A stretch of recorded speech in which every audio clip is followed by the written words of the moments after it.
momento entonces de recibir a nuestro entrevistado de la tarde de hoy. En menos de 2 meses asume un nuevo gobierno y entre la danza de nombres para algunos roles estuvo, bueno, obviamente su nombre en el tapete. Esperábamos también la oportunidad de conversar con Richard Reed, este histórico dirigente de la Federación de Empleados y Obreros de la Bebida, que nos acompaña esta tarde. ¿Cómo estás, Richard Reed? Bienvenido. Bien, muchas gracias por la invitación. ¿Cómo vienen estos primeros días de enero después de este año electoral movidito? Polonia. ¿Poloño? O sea, tranqui. Polonia. A mí me parece... Estaba viendo la filmación. Sobre el tema de la reducción de jornada laboral, los que están en contra dicen que es más fácil ver un chancho volando que reducirla. Yo creo que se dan las dos cosas.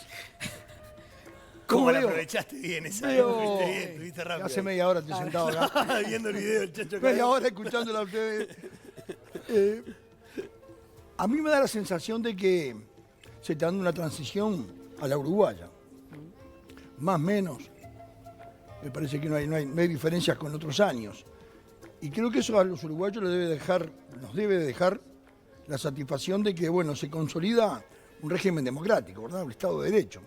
Que me parece que hoy por hoy, si bien siempre tuvo valor en el mundo en que vivimos y en la región en que vivimos, creo que hay que darle un doble de valor. Porque el día que dejemos de cuidar la democracia o de no respetar el Estado de Derecho o desconocerlo, o como en otros países, decir, bueno, este Estado de Derecho, esta democracia, a mí no me cambia la vida, por lo tanto dejo de creer en ella, ese sería un problema. Yo, como uruguayo, estoy satisfecho. ¿Qué opinión te merece lo que decía de Narváez, por ejemplo, como empresario?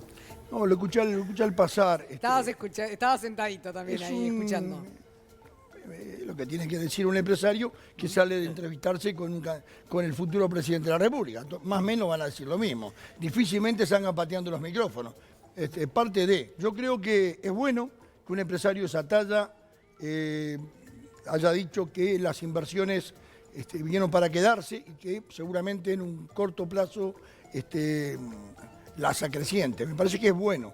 Uruguay necesita inversiones extranjeras, pero también sería bueno que los uruguayos vuelvan a creer en el país y a traer su dinero a invertir acá. O sea, ¿te parece bien la idea, por ejemplo, la propuesta, idea, llamarlo como quieras, de la calle Pou? De arrimar argentinos de alguna manera, empresarios. Yo no voy a hablar específicamente de eso porque no tengo... es un titular, no sé si eso es así. Él también lo relativizó después. Yo no lo dijo, escuché no es decir eso. Claro. No, él quiere traer gente, digamos, empresarios y gente que pueda invertir en Uruguay, los quiere traer a vivir a Uruguay. Eso es así porque quiere flexibilizar. Bien, yo tengo dos comentarios sobre eso. El primero, se repite permanentemente que en Uruguay invertir es un país chico. Uruguay no es un país chico. Uruguay no es un país chico. Hay países en Europa que caben dentro de Uruguay 3 o 4 veces. Uruguay es un país vacío. Ahora, seleccionar la emigración, cuando vienen los pobres no se los quiere y se busca a los ricos. Yo creo que nosotros necesitamos emigración. Mano de obra calificada, familias enteras, gente que se arraiga en el país y que, bueno, aproveche este Uruguay tan generoso para que, bueno, su familia de aquí en adelante sean uruguayos. Lo mismo que vinieron los españoles en su momento, italianos, o que nosotros también emigramos en su momento. Pero, creo que a Uruguay hay que darle la motivación. Uruguay tiene que motivar para que realmente se afinquen en nuestro país gente de todas las latitudes y de todas las clases sociales. Pero hubo una experiencia de traer gente refugiada, por ejemplo, sirios, hablando de esa inmigración que viene obligada, escapando de diferentes situaciones. Los sirios no fue una situaciones. migración. Los sirios fue un trato político. Yo estoy hablando de abrir fronteras, que realmente haya más agilidad para los trámites de documentos. Bueno, en los últimos años recibimos muchos venezolanos, dominicanos, cubanos. Incentivar esa atracción. Claro. Yo creo que somos pocos. Y según dicen, en el 2060 seremos 500.000 más. Yo creo que Uruguay debería de hacer un esfuerzo y abrir fronteras como nos han abierto a nosotros durante muchísimos años. Ahora, nos desvirtuamos un poco del tema del empresariado y del trabajo, porque a ese planteo, digamos, de la calle Pou, Alberto Fernández no estuvo de acuerdo, básicamente. Salió con sus declaraciones, después se sumó Mujica. ¿Qué está pasando ahí? No sé. ¿Qué chisporroteo? Yo la verdad que... Sí, sos un hombre inteligente y analista. Yo me muevo en AM y ellos están en una onda arriba del FM. Yo leo las noticias a los 10 días de que hayan sido noticias. No creo. Tengo los billetes atrasados. A mí me da la sensación de que cuando se entra en un ping-pong de respuestas políticas de esta característica, siempre se comete a veces el error, ¿verdad? Que con el correr de los días uno mira para atrás y dice la pucha. Me tenía que haber callado la boca. Yo creo que es válido y es bueno que el nuevo gobierno habilite el ingreso masivo de gente porque hay que poblar el Uruguay. Somos pocos. Si fuéramos el doble, otro gallo cantaría. ¿Quién se tendría que haber callado la boca? Yo. Igual Pero no dijiste, digo. Bueno, Igual somos pocos, también es relativo, porque, porque somos centralistas, somos montevideocentristas. Lo que tendríamos que poblar es el resto del Uruguay. Y ahí tenemos un problema, porque ni siquiera los uruguayos emigran hacia la ciudad y hacia los centros poblados, ¿no? en el mundo sucede eso. Aquí no hay campesinado. Donde hay campesinado, en las crisis van a sus pueblos cercanos, de sus pueblos a sus ciudades. Y ahí está la capital provincial o lo que sea. Es normal, es normal. Pero bueno, lejos estoy yo de tener respuesta a estas preguntas tan interesantes. Bueno, hablemos de la jornada Dale, laboral. A eso vine.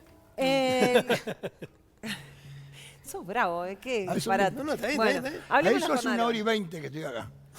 Estás enojado Llegué porque te temprano. hicimos esperar. Es No eso fue lo que tanto. pasa. No, fue un gusto. Pero venís del Polonio, escuchame un una gusto. cosa, Venís del en otro modo, venís Polonio. en AM. Venís en AM, ¿no? No te podés enojar. Está. Pero aparte hay un asiento cómodo ahí, caramba. Bueno, igual te Entremos. pedimos disculpas. No, porque es sé que escucharnos a nosotros una es muy aburrido. chanza, una chanza de verano. Bueno, no, la jornada laboral. Hay una diputada colorada electa que propone reducir la jornada laboral y vos saliste enseguida a decir que eso en el Sindicato de la Bebida ya sucede desde hace varios años. ¿Cómo ha sido la experiencia y si te parece que se puede extender al resto de los rubros, digamos? Independientemente de las connotaciones o el interés o sus objetivos, yo no la conozco personalmente, he tenido algún cambio por Twitter, de intercambio por Twitter. Me parece muy valiente que agenden un tema nada más y nada menos como es la reducción de jornada laboral. Que hay que quitarle las connotaciones políticas ideológicas para poder abordarla. Nosotros la tenemos hace 13 años. Nosotros tenemos pura y lisa la reducción de jornada. De 8 horas pasamos a 6 y seguimos cobrando las 8 horas. En el sector cerveza. Es un sector, una parte del sector de la FNC, no es todo. Si a mí me preguntan, ¿es posible extender linealmente? Yo digo que no. Sí es posible en algunos otros lugares, pero linealmente no. ¿Cómo se abordó la reducción de jornada laboral en la negociación, que duró como 8 o 9 meses? Tratando de argumentar que era ganar-ganar.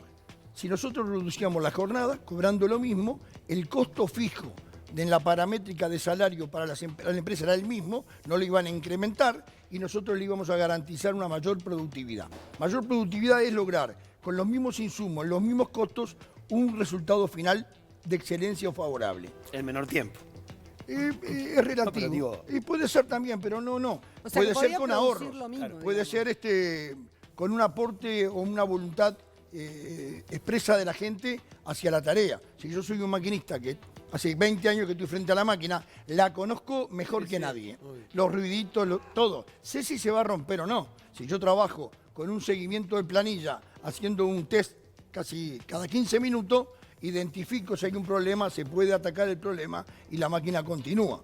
Estamos hablando de una máquina que puede llenar 585 botellas de litro por minuto. Por lo tanto, los minutos allí, bueno, eso es una forma de aportar. Después está la otra, la más gruesa. Si yo me voy a las 10 de la noche junto con 100 compañeros y el turno siguiente entre las 6 de la mañana y dejamos las duchas abiertas toda la madrugada, seguramente la empresa ese mes va a pagar de agua un número enorme. Si llegamos a un acuerdo de cerrar las canillas, él tiene un ahorro, a mí no me cuesta nada hacerlo, y el resultado final después lo repartimos.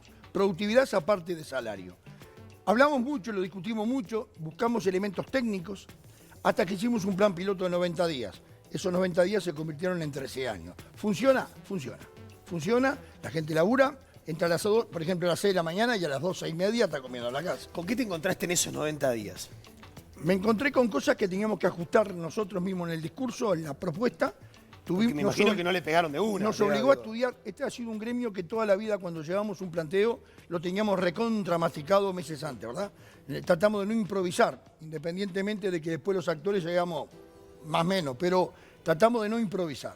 Y eso nos logró, nosotros logramos que nos respetaran. Se podrá estar de acuerdo o no, pero que nos respetaran. Y bueno, y se logró y se plasmó. Me han preguntado, bueno, Richard, sí, pero no sé si es posible plantearlo en todos lados. Después está la otra reducción de jornada laboral, la que inclusive Slim, el mexicano, ha planteado, que no tiene por qué ser de 8 a 6, puede ser menos días en el año, o puede ser, como en algunos lugares, pensando en la pérdida de puesto de trabajo, si hay 1000 personas trabajando en una tarea, 500 trabajan 3 días, los otros 500 los otros 3 días. Va a haber que buscarle vuelta a este tema. Sí, en Finlandia están proponiendo ese tipo de reducción de jornada laboral. Pero yo no creo porque sea una cabeza progresista que madrugó hoy y dijo, bueno, no. Yo creo que el mundo del trabajo, el empleo, está llevando a que cada vez más miles y millones de personas en el mundo queden sin trabajo y sin reubicación, porque muchos de los trabajos manuales y repetitivos desaparecieron o tienden a desaparecer en los próximos 6 años. Claro. Alguien tiene que resolver ese tema. Y Richard, vos decías que en realidad no es algo lineal que se pueda llevar a todos los ámbitos, pero ¿en qué sectores crees que puede ser viable hacerlo? No, a ver, sería un atrevimiento de mi parte, pues es un tema muy complejo. Vuelvo a repetir, hay 2 formas de encararlo. Uno es resolviendo el tema económico y una decisión política, reducimos la hora de trabajo, pago más, porque en el costo y lo hacen, punto. La otra es, como en el caso nuestro, tratamos de argumentar de que sin aumentarle los costos fijos, porque en el tema del salario el valor era el mismo, con la misma dotación se hicieron los 4 turnos de la masa salarial, lograrle mayor productividad. Y ese creo que es la discusión del tema. Si el Uruguay debe discutir sí o no, no sé si la reducción de jornada laboral.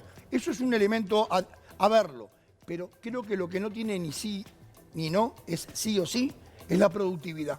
Ese es el tema que debería este nuevo gobierno, lamentablemente el saliente no lo abordó como debería de abordarlo, lamentablemente en el movimiento sindical es un tema que no está agendado, y en el sector empresarial dicen que sí, pero esconden el no. Entonces, por lo tanto... Pero el problema con la productividad es que hay un tema del trabajador, en general, digo, o sea, que es una dificultad del trabajador, y lo digo en general, o sea, me incluyo a mí en determinados roles que he tenido, que he cumplido en mi vida, que te cuesta ver que la productividad es beneficiosa para vos mismo. Claro. Es muy difícil eso. Yo no conozco muchos lugares que le hayan discutido, porque hay una confusión que yo he escuchado inclusive en compañeros míos con cargos de gobierno, hablan de productividad y la relacionan con mayor producción. No tiene nada que ver. Claro. Suenan parecidos, cacafónicamente, son casi familiares. Que tienen una P las dos, pero no tiene nada que ver. O con que el dueño de la empresa tenga una mayor rentabilidad. Tampoco tiene nada que ver. Claro, pero se confunde rápidamente. Se confunde. Yo creo que se confunde por 2 motivos. Por ignorancia, al cual yo me incluyo, pero también se confunde por mala fe. Creo que no hay voluntad de discutir el tema de la productividad.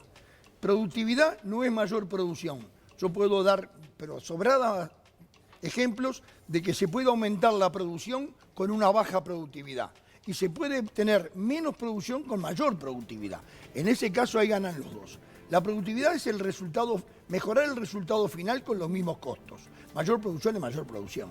Lo otro es el destajo, el fazón, no, productividad no porque vamos a morir abrazados a la máquina. Esas son cuestiones del pasado que, bueno, malintencionadamente o por ignorancia se repetía y se mezclaban los términos. Productividad es un elemento técnico donde las empresas deben demostrar realmente con números dónde tienen el problema y el sindicato debe de garantizar la confidencialidad de lo que está viendo. Eso es un tema a tapas cerradas, debe de ser así. Pero tiene que haber mucha confianza entre las dos partes. Y yo creo que la confianza debe haber, pero si no hay confianza debe haber garantías legales. Dicen que sí, pero esconden el no. Dijiste recién por los empresarios. ¿Por qué esconden el no? Porque yo creo que el uruguayo es muy reacio a mostrar su documentación. El empresario es muy reacio a mostrar, a identificar dónde tiene el problema, por muchísimos motivos. Ahora, si no se identifica el problema con documentación, no camina esto.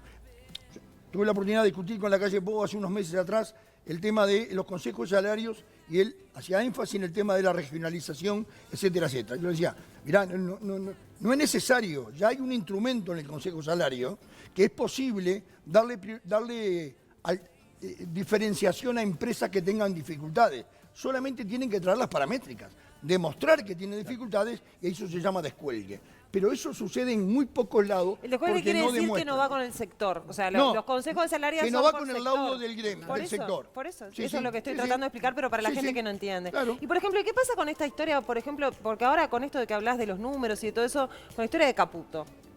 ¿Qué pasa con eso? ¿Qué opinión te merece? No la tengo, hay otros compañeros en el tema ese. A ver, hay todo el Porque tema Caputo agrogranja, industrial, nosotros tuvimos a la es todo gente, un problema. Nosotros tuvimos a trabajadores de Caputo acá y el problema es que les pagan siempre tarde, o sea, siempre parece que están en rojo y de hecho ahora había hecho un arreglo el gobierno, le había hecho un préstamo a la empresa y ellos la devolvieron pero no pagaron los jornales. Es afral, ¿no? Es un trabajo afral. Entonces, les estoy explicando a la gente, ¿no? Entonces lo que pasa ahora es que esa plata, el gobierno, la plata que le pagó Caputo por el préstamo, la está usando de nuevo para poder pagar los jornales de este año. ¿Qué está pasando con esa empresa? No lo sé, no está en el gremio, no lo sé. Pero para no perder el hilo de lo que venía diciendo, me parece muy valiente que esta señora haya tirado este tema. No es la primera, ¿no? Porque creo, porque creo que el Uruguay seriamente tiene que empezar a discutir temas que quizás estaban en la historia o en el tabú o encajonados, pero discutirlos con un nivel que dé muestra realmente de seriedad y de estudio de los temas. ¿Por qué? Porque el Uruguay va a atravesar seguramente también en los próximos 2-3 años un problema de empleo muy grande. Hay un empleo silencioso que se está perdiendo, lo estamos viendo todos los días cuando entramos a un comercio y no vemos más a la persona que nos atendía y hay una tablet que uno se registra y ya está. El famoso informe no está más, vamos a ir viendo perder porteros de edificios sustituidos por una pantalla de televisión, uno entra a un sanatorio y directamente habla con la médica o el médico porque una tablet te identifica y te llaman luego por parlantes. Creo que van a haber muchos puestos de trabajo repetitivos que va a afectar a una zona de entre 35 y 55 años de edad, que es muy difícil la reubicación, que debemos de buscar alternativa para esa gente. Richard, recién hablabas de que te habías reunido con la calle Pou y que habías discutido este tema del Consejo de Salarios y demás. ¿En qué contexto tuviste esa reunión? Yo he tenido, durante el año me he reunido con muchísima gente, también con Daniel. Con Daniel hemos hablado bastante de estos temas. He ido a hablar con él, o él ha venido acá al Cruce Recero, con gente del Partido Colorado también, con gente del Partido Independiente. Yo hablo con todo el mundo. El mismo, trato de convencer con lo que yo creo, ¿verdad?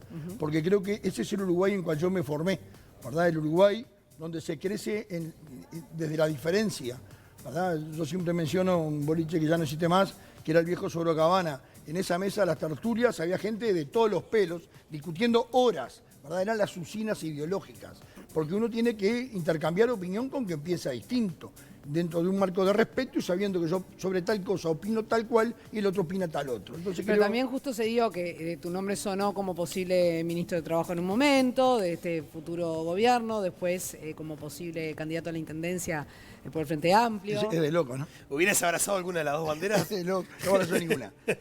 Yo me siento bien donde estoy, con los centros educativos de la Federación de la Bebida. ¿Pero no te ofrecieron nada? ¿Ningún sector? No. ¿Directamente? No, pues sería...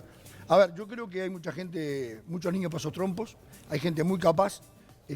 Yo no soy de poner palos en la rueda, sí de generar críticas si no estoy de acuerdo. Soy uno más en un montón, soy del montón. Lo que tengo son muchos años de trille nada más. No, bueno, pero tenés una y tengo más retórica y una recreo que aula, declaración entonces lo que me habilita es eso. Lo mío es eso, en fábrica, en barrio, en vestuario. Uno opina a partir de querer un Uruguay mejor, ¿verdad? Siempre quiere un Uruguay mejor. A mí no me interesa si las cosas las va a hacer A, B o C, Nacional, Peñarol, Defensor, Blancos Colorados o Frente Amplista. Las cosas que también hay que apoyarlas. El gremio de la bebida, en el 2001, convocó un paro con movilización y sacamos camionada a la calle. ¿Qué estábamos apoyando? Un proyecto de ley de Jorge Valle. Uno decía, pero che, ¿y esto? Me parece fantástico el proyecto de ley.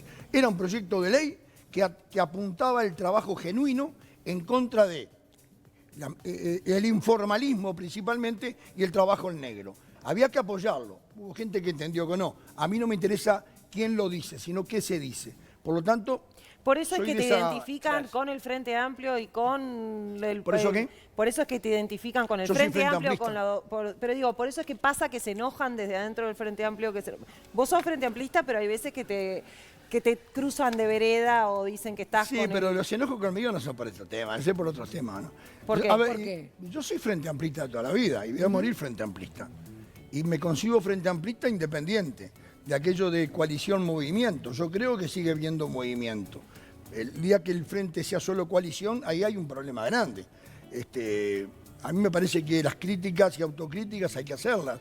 Y en el mundo de hoy, con las redes, ustedes informaron hace media hora lo de Cerro Largo, que es una cosa, es bien una noticia de verano, ¿verdad? Porque es algo infundado seguramente, es muy difícil y las redes transmiten eso. En un mundo tan cruzada información minuto a minuto, creo que hay cuestiones que hay que hacer, que son las autocríticas. Yo lo que he sido crítico, y volvería a ser crítico exactamente igual.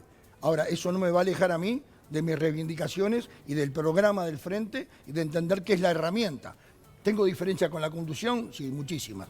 Pero el Frente Amplio para mí sigue siendo la herramienta que hay que mejorarla. Como les pasó a los colorados en su momento cuando el CRIC de los colorados o la situación de los blancos en la década del 90, que terminaron con un lío bárbaro interno, hubo gente que era blanca, siguió dentro del Partido Nacional. Entonces, por tanto, ¿Ganó tengo la calle cuestionamiento. Pou o perdió el Frente Amplio?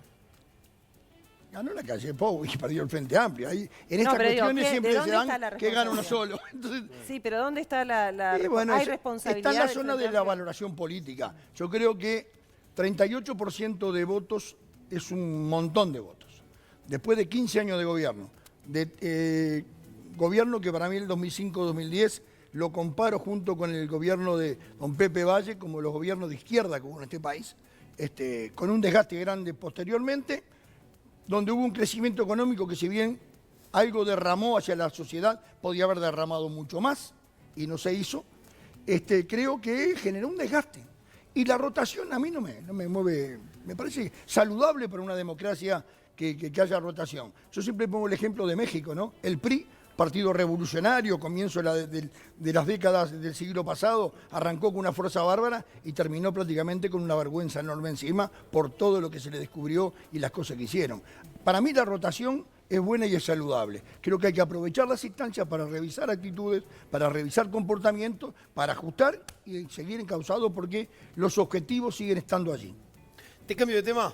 Tratado de Libre Comercio Sí, siempre y con cuando me dan Estados un vaso de agua. Unidos. ¿Querés un vaso de agua? Sí, claro.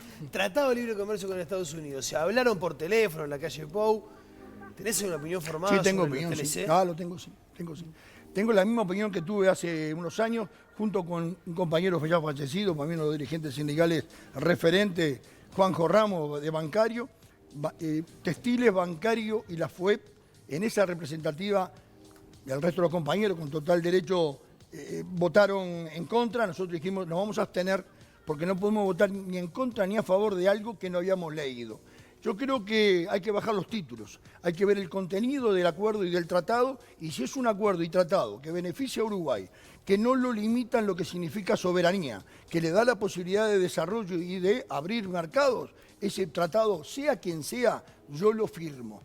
Y a mí no me vengan a embromar con temas ideológicos. Claro. Hubieron acuerdos del gobierno dictatorial argentino con la ex Unión Soviética a fines de los 70. Entonces, y eso es un acuerdo ideológico, no era acuerdo ideológico, era el comercio. Uno le daba grano y el otro le daba armas. Bueno, por lo tanto, a mí esas cosas no me corren con el poncho. Creo que hay que leerlo y si implica, sí. Si implica ceder terreno para tropas norteamericanas, si implica ceder soberanía, yo no estoy de acuerdo. Pero si lo demás está dentro del plano, sea Estados Unidos, sea quien sea. ¿Es por estas cosas que a veces algunos políticos del Frente Amplio se enojan contigo? Hay que preguntarle a ellos. No, pero vos sabés por qué se enojan. Hay que preguntarle a ellos. ¿Por qué considerás que sucede? Y no sé, porque diré que en Venezuela hay una dictadura, ellos creen que no. Y yo creo que hay una dictadura. En el caso de esto de que decías bajo determinados términos. No, una cosa. La diferencia con los compañeros es política. Yo no tengo problemas personales absolutamente con nadie. Tengo entrañables compañeros que pensamos muy distinto, pero que les reconozco una autoridad fantástica, ¿no? Porque en eso está digamos, La esencia de la discusión esencia de las política. discusiones, claro. Con respecto a los límites entre para hacer un tratado con alguien, ¿no? Para intercambiar cosas. Cuando Mujica dice que pudo exportar naranja, justo, sé que estoy obsesionada con las naranjas. Sí, Pudo hay algo exportar ahí. naranjas Hay algo. a cambio de traer gente de Guantánamo, ¿no? Presos, o sea, refugiar gente de Guantánamo. Él en un momento llegó a decir eso, que eso fue así, que fue lo que arregló, lo que pudo arreglar. ¿Vos estás de acuerdo con hacer ese tipo de intercambios que incluyen cuestiones humanitarias No o sé. entreveradas? No sé, muy entreverado, no sé, son temas muy puntuales, muy que seguramente eso estaría, si fue así, estaría dentro de un contexto muy grande, estaría dentro de una discusión o de una propuesta mucho más global. No creo que haya sido algo, che, vení, Pepe, tomate cambio naranja por... No creo que fue algo mucho más grande al cual a mí se me escapa, ¿no? Dijiste Pepe, ¿cómo estás con Mujica? ¿Cómo estás en Yo la le tengo relación? muchísimo respeto a Pepe. Cada tanto nos vemos. Un hombre que puedo tener muchas diferencias, también tengo coincidencias, pero no dejo de reconocerle toda una vida detrás de un objetivo y de un proyecto político para el país. Después las diferencias y acuerdos son detalles. Yo tengo mucho respeto por él. Richard, dijiste que sos frente amplista de toda la vida y la verdad es que el Frente Amplio está viviendo un momento, digamos, interno complejo por esta cuestión de las elecciones municipales que se vienen. En un momento se manejó tu nombre, ya estuvimos hablando de eso. Pero el diario El Observador está publicando ahora mismo, hace instantes nada más, que hay una campaña para reimpulsar a Daniel Martínez para candidato a la Intendencia de Montevideo. Serían los sectores de Cristina Lustenberg y de Enrique Rubio. ¿Quién te gusta a vos para la Intendencia? ¿Vos apoyás? Hay ¿Te varios gusta compañeros Martínez? allí. A mí me parece que es totalmente legítimo que Daniel, lo leí en las redes hace un rato esto. Me parece muy legítimo que Daniel quiera, porque ha hecho desde mi punto de vista una intendencia mejorada, sin ninguna duda mejorada. Montevideo está en obra, cosa que siempre reclamamos, bueno, Montevideo está en obra. Montevideo saneó su parte financiera económica, por lo tanto eso es gestión del equipo de Daniel con Daniel a la cabeza, por lo tanto me parece muy legítimo que Daniel, como es legítimo que se postulen otros compañeros, ¿verdad? A mí me gusta, vuelvo a repetir, eso es así, no tengo dos opiniones ni algo distinto, pero hubiera sido bueno que hubiera aparecido varios nombres de gente nueva porque yo creo que la renovación se tiene que dar orgánicamente y no porque, bueno, biológicamente fulano ya no está más y bueno, yo creo que hay muchos nombres, creo que hay que discutir un poco más. Escuché al médico Villar, a quien... Sí. Te iba a decir, Álvaro Villar tengo, es de alguna manera... es nuevo, tengo ¿no? una excelente opinión de él, desde su gestión en el hospital, hablar de cosas que yo también coincido. La intendencia que asuma tiene que resolver dos temas importantísimos, y punto, y no hay changüí. Uno es la limpieza.